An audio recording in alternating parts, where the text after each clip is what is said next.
आज का अपना टॉपिक है chapter number 5 continuity and differentiability. ठीक है, तो यहाँ से अपन आगे देखते हैं कि अपने पास जो डिफरेंशिएबिलिटी है वो वर्ड कहाँ से है, डिफरेंशिएशन से।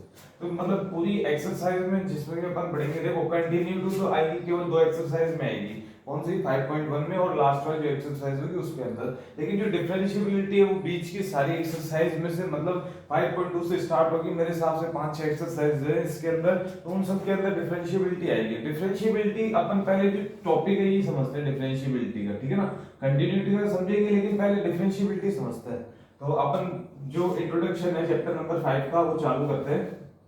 तो डिफरेंशिएबिलिटी क्या है, ये है डिफरेंशिएबिलिटी एक वर्ड डिफरेंशिएशन से आता है।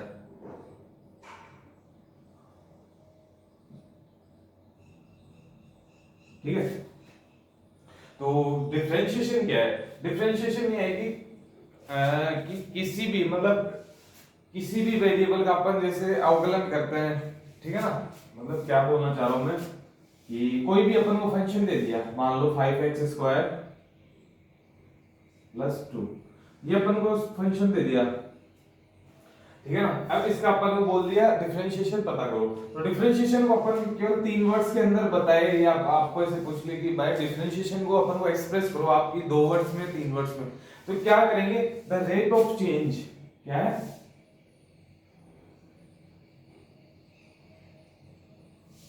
अब देखो ये भी कोई फंक्शन है, जैसे कोई भी प्लेन होगा और ये कोई फंक्शन है 5x² + 2, मतलब इसको कुछ लाइन मान लो या कर्व मान लो, कुछ भी मान लो इसको।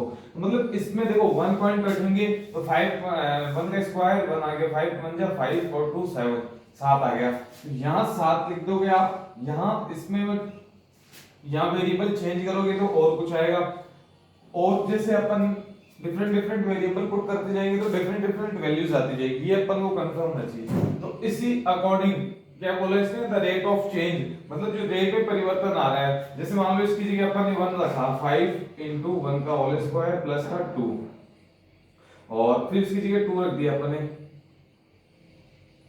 इसका आंसर कितना है 7, 4 5 हो गए 20 और 2 22। जो इस इनके बीच का जो डिफरेंस है, इनके बीच का जो डिफरेंस है वही क्या है, रेट ऑफ चेंज है।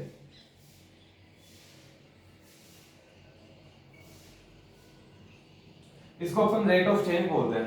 अब अपन आते हैं अपनी बेसिक जो इक्वेशन है उसके अंदर, ठीक है ना। तो इसमें मैं आप लोगों को 3-4 चीजें जो अच्छी अच्छी हैं वो बताऊंगा, और वो ध्यान लायक चीजें हैं। जैसे अपन को रेट ऑफ चेंज के बारे में पता लग गया कि ये किसको बोलते हैं, डिफरेंशिएशन को बोलते हैं रेट ऑफ चेंज। अब इसमें क्या होता है कि कई बार जैसे देखो ये पट्टी है तो इसमें स्मॉल स्मॉल वो थोड़ा सा पैटर्न चेंज हो जाता है। 11th क्लास में आप लोगों ने ऑलरेडी इसका जो ये मेथड है वो आपने पढ़ा होगा, ये शायद मेरे हिसाब से 13 या 13 या 14 चैप्टर उसके अंदर आपने देखा होगा। ठीक है, तो यहाँ तक आ गया अपन ने कंटिन्यूटी और डिफरेंशिएबिलिटी, अपन ने डिफरेंशिएशन पढ़ लिया, द रेट ऑफ चेंज। और अब देखो क्वेश्चन मैं आपको बताता हूँ क्वेश्चन का पैटर्न कैसे रहता है। क्वेश्चन का पैटर्न आपसे कैसे पूछेगा कि find the differentiation with respect to x, x के सापेक्ष जो गिवन फलन है उसका डिफरेंशिएशन पता करो। Find differential equation with respect to x। अगर आपको दे देगा क्वेश्चन है, ये मान लो 2 सॉरी y नहीं x है ना, तो x के रेस्पेक्ट में होगा 2x³ मान लो प्लस का 5।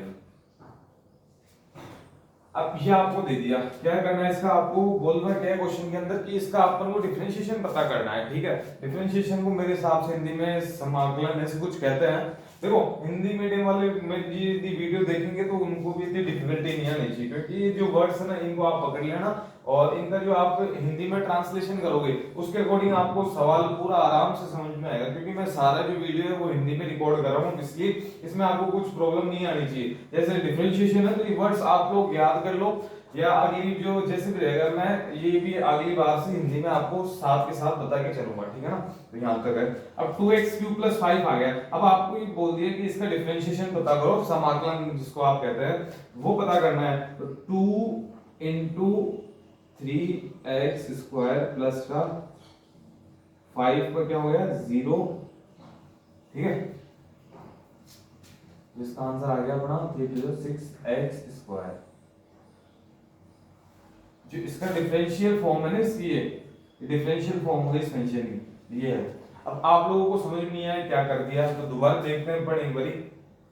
पहले नॉर्मल एक फॉर्मूला किसी भी जैसे एक्सरसाइज को चालू करेंगे या किसी भी पैटर्न को समझने के लिए उसमें एक मेथड बनाया गया है, एक फॉर्मूला बनाया गया है। तो वो इसमें फॉर्मूला मैंने कौन सा लगाया कि जब कभी भी आपको जो वेरिएबल आए, मतलब x की पावर n में किसी का भी डिफरेंशिएशन करने के बोले ना, तो n जो पावर है ये तो आगे आ जाएगी और फिर x लिख देना आप, ठीक है, जो यहाँ x है वो लिख दिया। अब क्या करना है आपको, जो n पावर है उसमें से 1 माइनस कर देना है, केवल 1। अब देख लो मैंने इसके अलावा कुछ दूसरा या तो नहीं किया, ऊपर 3 है, मतलब अब देखो मुझे 2 तो कांस्टेंट है, 2 को भूल जाओ, अपन वो करना है किसका था, डिफरेंशिएशन x³ का। एक चीज और याद रखना कि जब कभी भी जो फंक्शन के अंदर कांस्टेंट रहेगा उसका जो डिफरेंशिएशन है वो हमेशा 0 आएगा, ठीक है ना। अब यहाँ देखो आप x³ को मैंने क्या किया, यहाँ देखो n की पावर आगे आ गई, n आगे आ गई 3, x की पावर 3 है ना, तो 3 पावर आगे आ गई।